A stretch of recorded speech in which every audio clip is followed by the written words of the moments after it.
Okay.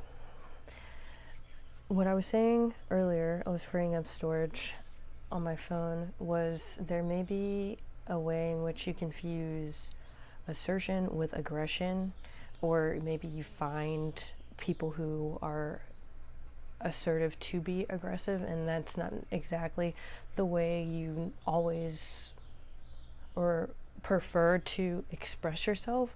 So while I was freeing up storage, I got this phrase, entering your villain era. So all of these cards are in reverse, but they're also good cards.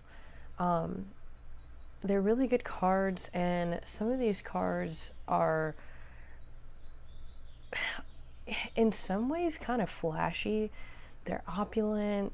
The star card is someone who is really showing themselves, and then the emperor card is really flashy too. There's something here with becoming more comfortable with being the villain in a way, and it would be your version of the villain. There's some characteristics specifically with putting yourself out there and being comfortable with drawing attention to yourself, even, that is worth embracing right now, or learning to embrace over time, because there's a lot here that you either can attract or that you have that is worth sharing, or can even grow and expand in a really fruitful way if you do show up as this assertive authority who is not afraid of the spotlight, who's very authentic, who is able to be vulnerable, of course with boundaries, but this inability to be vulnerable and kind of easygoing can show up in a lot of other ways. It can become symptoms of other things in your life that could be stifling your growth and even your opportunities and abundance. So there's a need to adjust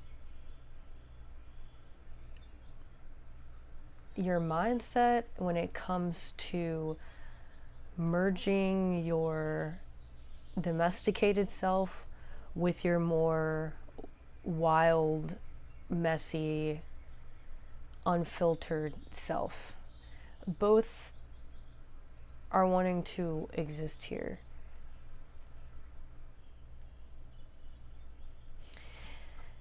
Okay. This one may be short because of the storage situation. I'm going to pull one card here, and yeah, I guess Mystic Sister. Kind of want to do Queen of the Moon, but less is more.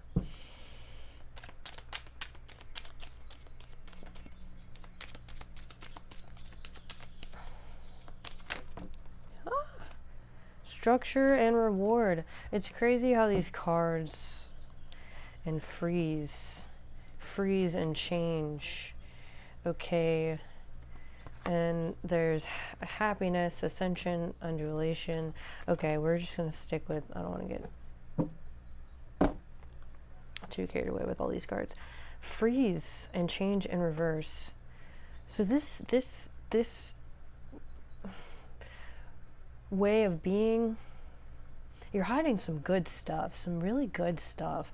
If it's when people talk about the shadow, or even talking about people entering their villain era, these words can have really negative connotations. But I feel like there's the concept of the golden shadows coming up. Maybe that's something you want to look into. But there's something here around unlearning certain things that you've been turned off by, that you've deemed to be negative traits for some reason or another, that are actually really beneficial in the right context. So drawing attention to yourself, attracts opportunities. There's an obnoxious way that people do that, but there are other ways in which that can attract an assortment of eyes on you, and some of those eyes might be able to give you something that you've been wanting. But if you're hiding this, if you're trying to be this like easygoing, likable, polite person who doesn't ruffle any feathers or make anyone uncomfortable, then your existence is going to be quite dull and boring. And by being somebody who does ruffle feathers and does bump into some sort of confrontation with being yourself, like, because being authentic in certain spaces can be a confrontational thing, it can be very confronting for other people. This invites a level of transformation and lessons that you wouldn't have been able to come across otherwise had you just stayed the same and just played along. There is I don't know if I could find it. If I find the quote, when I do, because I will find the quote. When I find the quote, I'm going to leave it in the comments. Not the comments, the description box, possibly, and the comments. I don't know, but look out for that, because there's a quote that's coming to my mind, but I don't want to butcher it. And I have it written somewhere, but anyway. And then we have reward and structure. This may be a little bit of a reach here, but we have change here, and then we have actual change here. Reward for change, restructuring, a change in your foundation and your structure and the way that you habitually show up, in the way that you habitually, even subconsciously or unconsciously, respond to things. And it may start with spotting what triggers you, what certain characteristics turn you off, and why they make you uncomfortable. And the other thing too is knowing that people who have these characteristics that I mentioned earlier make you uncomfortable. The thought of stepping into that and knowing that you will run into a person similar to you who will be uncomfortable by what you're doing. It's not your business, but it could be one of the reasons why you stop yourself from showing up this way or showing up at all. It's going to be confronting. Not everybody's going to like it.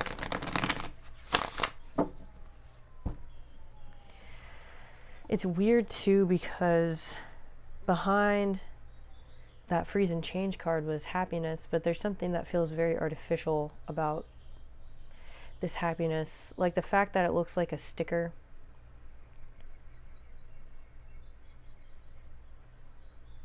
A smile that exists even when it shouldn't. There's like this feeling of always having a sort of mask on, even when rightfully you don't need to wear that mask, like in certain emotional situations where it's okay to be vulnerable. That mask is still there, which is pretty impressive, you know. But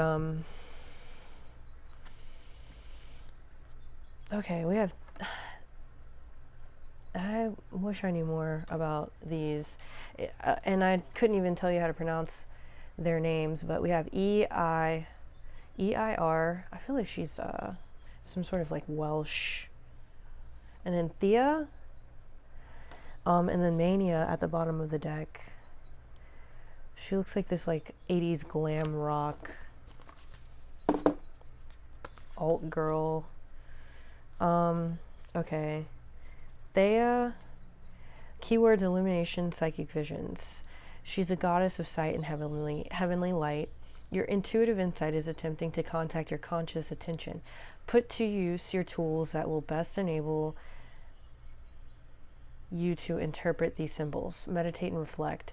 Try to recall your dreams by journaling. Some quiet solitude is in order. Thea is the goddess of the blue sky, and with her gift of crystal clear vision, she reminds you of your intuitive gifts and how they must be attended to. Beautiful. I feel like that connects back to listening to your authentic self and connecting with your authentic self. And by, again, playing this role, you're ignoring that. It feels like somebody who is always wearing their uniform and is always doing the right thing, is never walking outside of the lines or coloring outside of the lines, and doing what you're told to do. I'm even seeing like a Catholic school uniform. So this can be in connection to something for you, or maybe it's in some way you were raised in a sort of stricter, routine-based, maybe even judgmental environment, and it's just become kind of a part of the way that you exist. Okay, I'll say air. I feel like that's not right. Anyways, keywords are healing, recovery, remedies. In Norse mythology, Air, whose name means help or mercy, is a goddess associated with medicine and healing. Air is the healer of the other gods and goddesses. If they were sick or injured, Air would heal and protect them with magical potions and sophisticated herbal remedies. When this card is drawn, you or someone you love will be in need of healing and recovery time. Exercise compassion and tenderness. Create a peaceful space for recovery. Research your remedies and practice patience and faith in the healing process. The last reading we talked about not rushing the process and respecting your cycles, which feels like it's in connection to this a little bit. Okay, last one I'll read is Mania. Alrighty, anxiety, nervous images. The Roman goddess Mania is the mother of spirits of the night who rule the undead and the underworld. Her name means to think vigorously.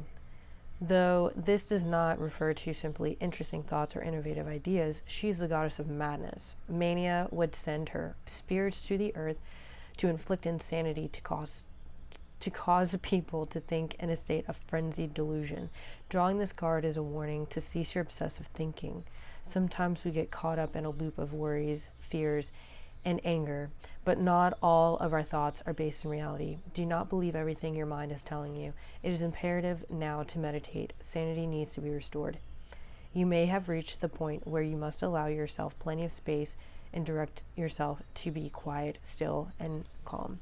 So repetitive things here, especially with this, even a little bit of this too, is like for your intuition to come in, there needs to be space and calmness. For your mind to quiet and for healing to occur, there needs to be space, calmness, and reflection, which seems to be things that I have been repeating the last few readings. So there's some sort of connection there, even though this message feels a little bit different. But yeah, I hope this was helpful. Sorry I read things quite quickly in the end. I really just didn't want my phone to cut off because of the lack of storage. But anyway, thank you for visiting, and let me know if that was helpful.